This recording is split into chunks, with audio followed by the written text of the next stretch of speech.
eto na nga, meron tayong mga nabili at naka-sale. So, hindi na tayo lugi kasi naka-sale ito. Sobra.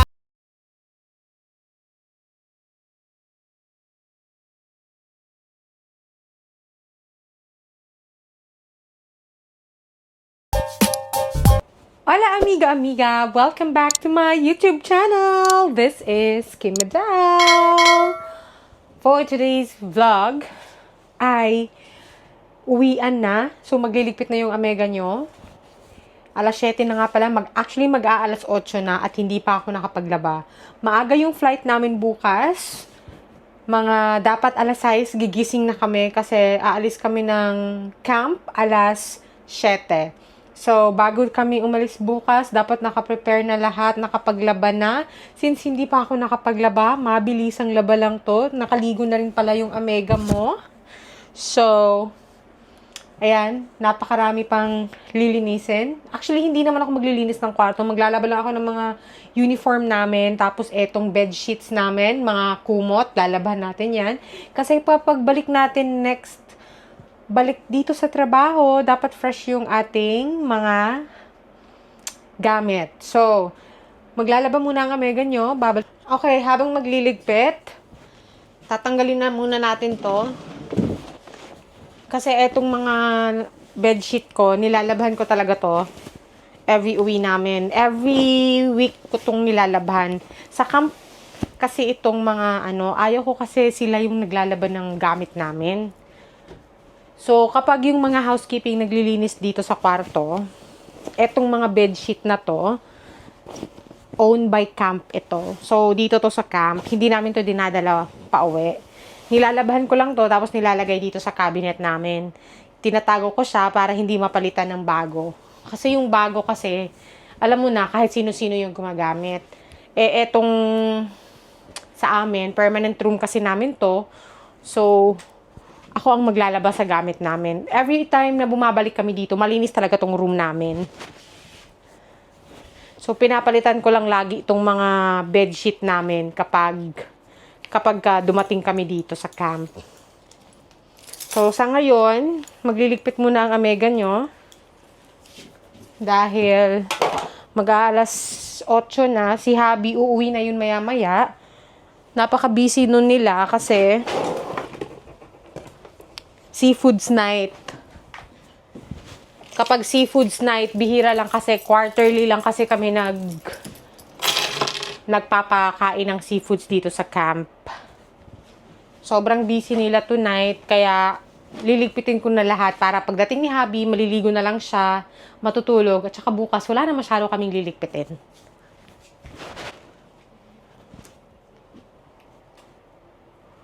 Naku, nawala yung singsing ko. Ayun, buti na lang. Kasi etong wedding ring namin, at saka yung aking propose yung engagement ring. Tinatanggal ko kasi yan kapag naliligo ako.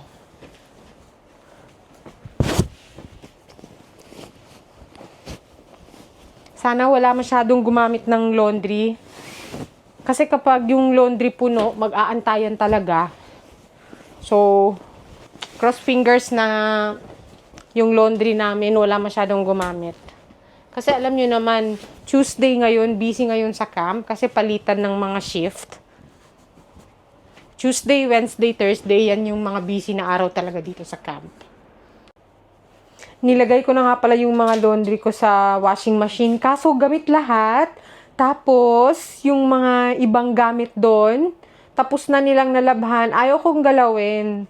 Ayaw kong ilagay ng dryer kasi hindi sa akin yun. Pero kapag sila, iniwan mo yung gamit mo na tapos na, ilalagay agad nila yan sa dryer. Pero ako ayaw kong gumalaw ng mga gamit na hindi sa akin. So, aantayin ko na lang yun na mailipat niya sa dryer. Nailagay ko naman yung half na labahin ko sa isang washing machine kasi may isang washing machine naman na gumagana. Marami kasing sira na washing machine kaya hindi ko na ilagay sa ibang sira. Kasi hindi nagda-dry, hindi nagda-drain. So, hindi ko siya magamit. So, abang nag-aantay sa isa, Mag-i-impake na lang muna tayo ng gamit dito sa maleta. So, meron akong maleta dito na nilalagyan talaga namin to ng uniform at ibang gamit. Actually, sobrang daming gamit ni Habi kasi nagtapon na siya ng hindi na ginagamit. So, eto, konti na lang yung ilalagay namin dito. Mga ibang uniform. Ouch. Aming last day sa trabaho. Kapag PM shift si Habi, tapos ako naman matatapos ng hapon, so ako talaga yan naglalaba. Kapag si Habi naman matatapos ng AM shift, tapos ako matatapos ng hapon, tapos diretso na kami alis, si Habi naman yung makakalaba. So sa ngayon, dahil ako ang unang natapos, ako ang maglalaba at ako ang magliligpit. Kaya eto, magliligpit ang amega nyo ng mga uniform at mga pantulog namin.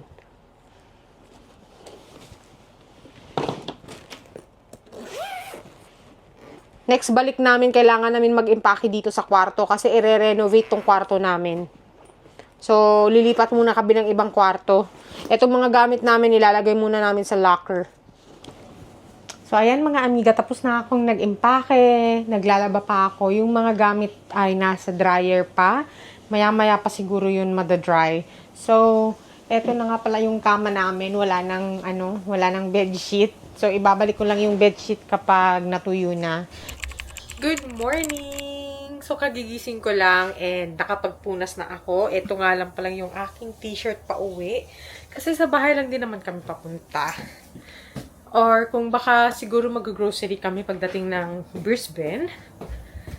So, si Habi nasa banyo na at nagpupunas. Baka mag-breakfast pa siya. Ako hindi na ako mag-breakfast kasi meron na ako ditong tinapay at saging. Siguro kukuha na lang ako ng mainom ko na mainit. Kape at chai. Kasi yun yung lagi kong iniinom, may kape at chai. Hindi na rin ako nagbasa ng buhok kasi naligo naman na ako kahapon, kagabi.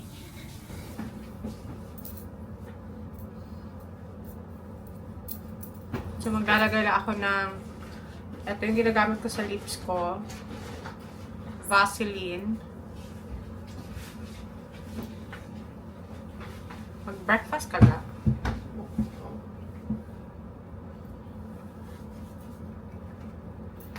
Hindi ako sure kung mag-breakfast pa ako. Meron man akong snack.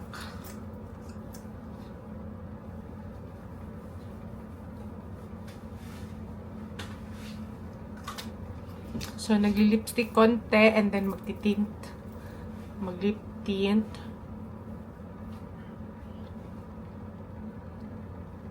Yan. Nabili ko nga pala to sa Pilipinas. Ayan o, paubos na. Pero may ano pa ako, may mga extra pa naman ako. Kasi nung umuwi ako, nagbili ako ng mga siguro 3 piraso. Tapos hindi ko naman siya ginagamit talaga na para sa lahat na lips. Kasi nagli-lipstick ako, tapos nilalagay ko lang siya dito sa inner ko na lips.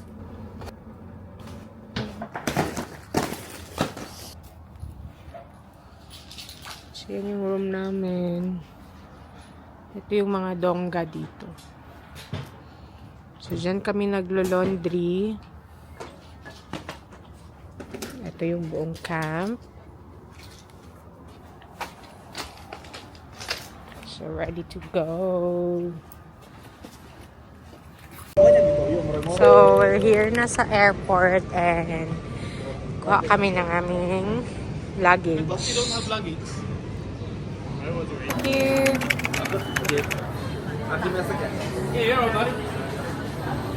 So, we're here sa Eat Street. Or nandito na naman kami sa aming favorite spot sa Gold Coast. What are you having?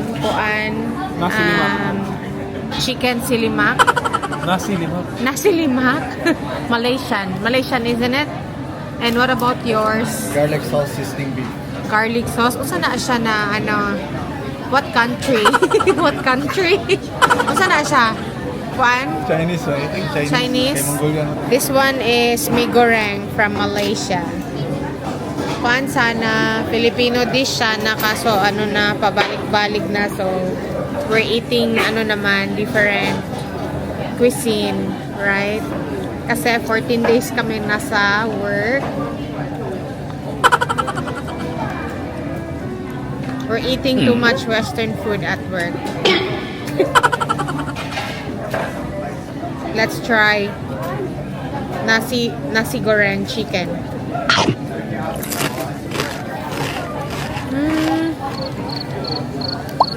Siguro ka na gawas ko. Ganahan mo ko kamoton. Feeling ko kumain ako ng kuan. Kanina manok, Brad Max. Ay, Goreng talaga siya, nasi goreng. Katong nasi goreng na ano, unsa to siya, Indonesian? nasi ga is kanon. Yung noodles. Me. Okay, let's mix.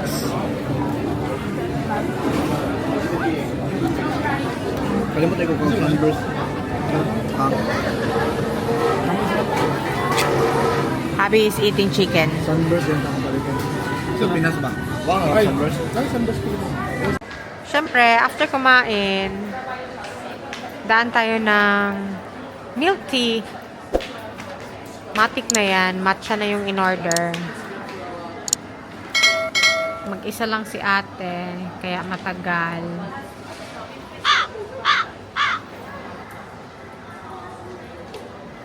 Mag-chat time na muna.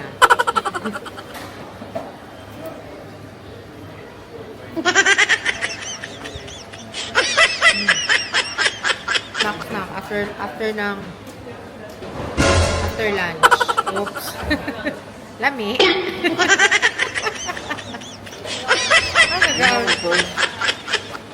Oh, ano? Sa akin, matcha latte, custard cream. What did you order, ga? Taro sa kanya. Ito, oh. Matcha. I love matcha. Mga amiga, hindi pa pala tayo tapos. Punta pa pala tayo dito sa BCF. Ito nga pala yung mga shop ng mga fishing gear. Ayan, mga camping gear. Baka may sale na naman sila dito kay kuan naman. Summer naman, no? Basta summer kaya mag-sale sila ng mga winter clothes.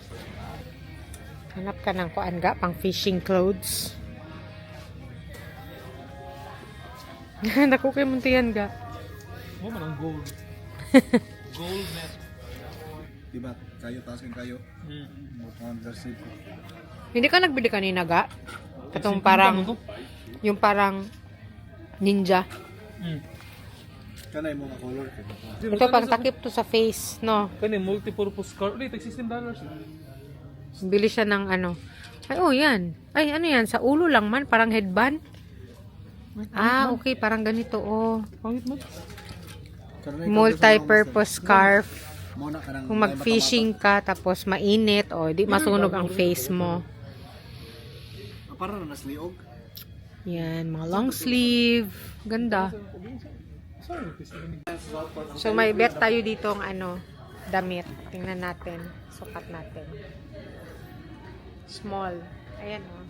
Nice, diba? Pang ano ba? Kung init, may pang sapaw-sapaw. Mag-camping. Or winter. Naata sa Southport. Kerlayo ng Southport tayo yung kapoy party dito. Kitulgol mo ko ba? Katong giduha ko ganit. Kasi what time naman natulog kagabi? Alas 12, alas 11. Ayoko na nga na. Atay, ikaw, alas 3?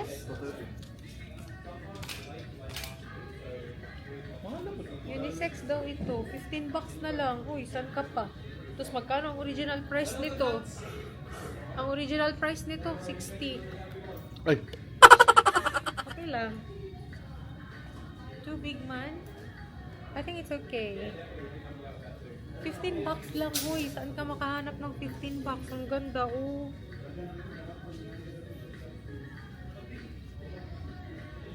Ewan ko kung $15 din ito, pero maganda din.